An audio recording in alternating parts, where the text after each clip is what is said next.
პირველ რიგში მინდა ვისაგებულ შემთხვევით და სრულიად საქართველოს მიუსამძირო ჩვენი სულიერი მამის ილია მეორის გარდაცვალება. ამაყივა რომ მომიწია მის ეპოქაში ცხოვრება და მისი სითბო და სიყვარული ყოველთვის გამოყვება. პირადად მე მომიწია გურამ კაშიასი და ჯაბა კანკაოს კაპიტნობის ქვეშ თამაში. პირველი მათგან ვისწავლე ის იყო რომ იმ სირთულეების დროს, როცა გუნდს ჰქონდა ძალიან ასე ვთქვათ დიდი სირთულეები, პირველები ისინი დგებოდნენ და იყვნენ მაგალითები, როგორც მოედანზე, ისე მოედნის გარეთ, ეს უკვე ბევრჯერ აღნიშნე და მინდა იგივე გავაკეთო მეც, ვიყო მაგალითი ფეხბურთელებისთვის.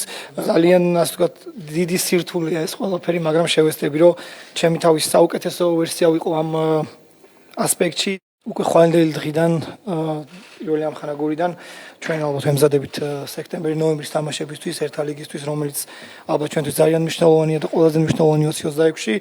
და რა თქმა უნდა, ისეთ რაღაცებს ვამუშავებთ, რომელიც გამოგვადგება უკვე ამ ერთა ლიგის თამაშებისთვის და ვფიქრობ, რომ ეს ყველაფერი წაგვადგება და წარმატებული შედეგებისთვის ყველაფერს ვაკეთებთ უკვე ხვალინდელი დღიდან.